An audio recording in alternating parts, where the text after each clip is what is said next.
শুভ রাখি পূর্ণিমা। আজকে প্রত্যেকটা দিদি নিজের ভাইদেরকে রাখি বাঁধবে। তো আমিও চলে এসেছিলাম মামা বাড়ি আমার ভাইদেরকে রাখি বাঁধার জন্য। তো তোমরা দেখতেই পাচ্ছ আমি আমার ভাইকে রাখি বাঁধছি। তারপর আমার ভাইকে বললাম আমাকে পা ছুঁয়ে প্রণাম কর, তোকে আশীর্বাদ করলাম। তারপরে এই দেখো আমার ছোটো ভাই, ও তো লজ্জাতেই হয়ে যাচ্ছে, উল্টে যাচ্ছে আর কি। আর আজকে কে কার ভাইদেরকে রাখি বাঁধলে অবশ্যই কমেন্ট করে জানিও।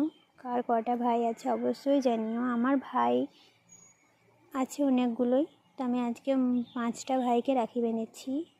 তাদেরকে আমি ফোন করে ডেকে নিয়েছিলাম যে তোরা চলে আসিস, আর বাকি ভাইরা তো ঘরেই ছিল।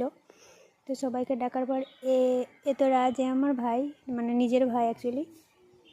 তো আজ থেকে 2-3 বছর আমার বাবা ওকে আমার কাছে রাখি বাঁধতে দেয়নি। তো এবছর ও আমার কাছে পেয়েছে, তো বলেছিল থাকবো না, কাজে যাবো। তো ওকে আটকে রেখেছিলাম না, কাজে আজকে যাওয়ার দরকার নেই, আজকে রাখিটা বাঁধবি। কারণ আজ 2-3 বছর আমার হাতে রাখি বাঁধেনি। তো কারণ ফ্যামিলির প্রবলেম বুঝতেই পারছো। তো যাই হোক এবারে ওকে রাখি বেঁধেছি। তো বললাম খাওয়া দাওয়া করে নে, রাখি বাঁধা হলো।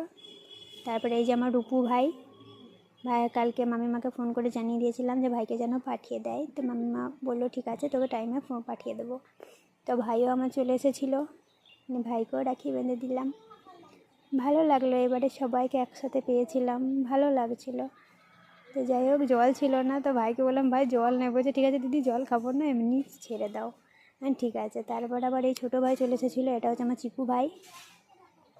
কে কে চিনতে পেরেছে অবশ্যই কমেন্ট করে জানিও। আমার ভাই দেখে কে কে চিনো। ভাই আবার পোজ দিচ্ছিল, ও শুধু রাখি বাঁধেনি, ও পোজও দিতে জানে আর কি, তো দিচ্ছিল একবার করে। তারপরে দেখো রাখি বাঁধা আমার কমপ্লিট, ভাইকেও আশীর্বাদ করে দিলাম সবাই একসাথে। তো ভাই চলে গেল।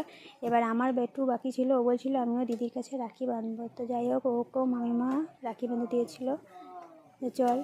আর ও তো গিফটের জন্য বলি না, ও গিফটের জন্য সব কিছু করতে পারে। ও গিফটের জন্য রেডি হয়েছিল, তো ও গিফটের জন্য রেডি ছিল। দেখতে পাচ্ছি ও রাখি বাঁধতে বাঁধতে ও শুধু তাকাচ্ছে আমাকে কী দেবে, আমাকে কী দেবে। ওরা তো আর ধৈর্য হচ্ছে না, এবারেও খুশি, এটাই ওর বিশাল খুশি। তারপর আমি বললাম ভাই দিদিকে প্রণাম করে নাও, আশীর্বাদ নিয়ে নাও। দিদিকে প্রণাম করলো। তারপরে দিদা আবার আমার বরকে রাখি এনে দিল।